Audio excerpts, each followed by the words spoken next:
Hi, Hello. I'm conducting an interview for a pedigree analysis assignment. Can I ask you some questions about the inheritable trait in your family? Sure. What trait are we talking about?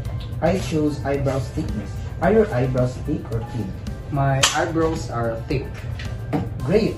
Do either of your parents have a thick eyebrows?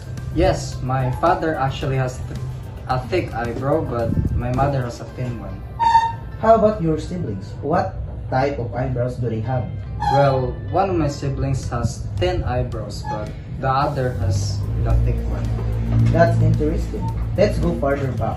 Do you know if your grandparents had thick or thin eyebrows? Well, on my mom's side, my grandfather had thick eyebrows, but my grandmother had thin eyebrows. And on my dad's side, my grandfather had thick eyebrows, and my grandmother had thin eyebrows.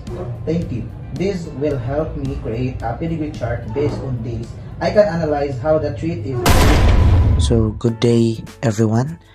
So I'm here and this is the pedigree analysis, and gikan isa nagather na ko nga information sa akong gikandak na interview sa one of my classmates, which is si Lasaga. And then mo ni ang pedigree analysis sa sugod sa iyahang grandparents, parents, and siblings.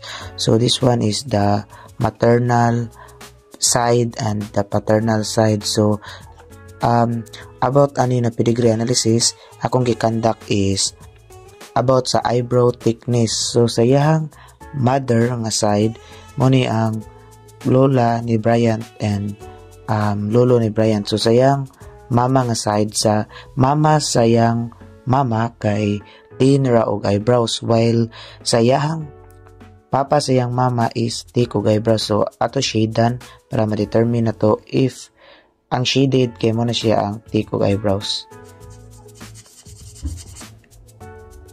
while sa iyang papa na side ang thick og eyebrows same gyapon ang iyahang lolo, papa sa iyahang papa. So ato shidan.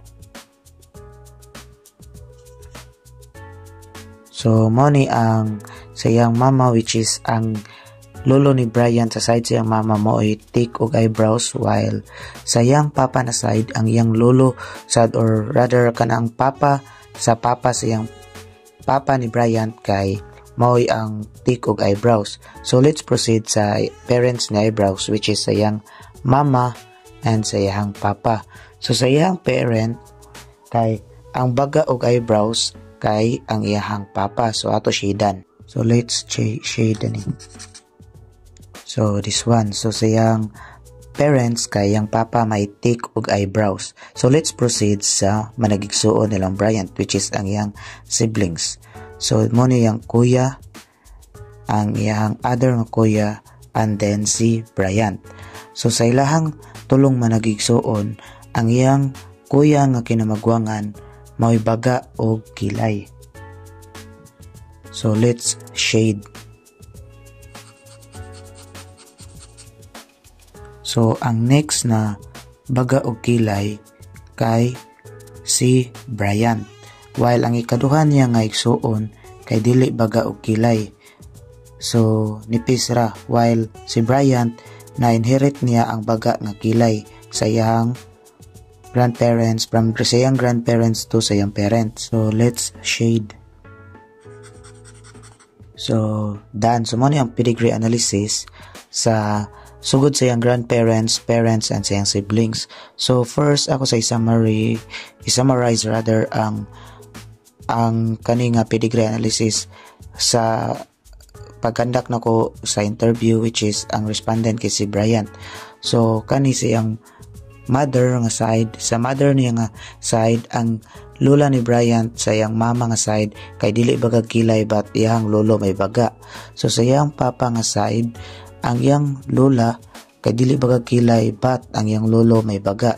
So sa iyang parent ang iyang mama kay na inherit niya ang dili baga o kilay sa mama ni Bryant, while sa papa ni Bryant na-inherit niya ang baga nga kilay sa papa. So while silang managigsuon, tulo sila kabuhok sugod sa kinamagwangan, na-inherit niya ang baga nga kilay. And Ang ikaduha kay wala, so nipis og kilay.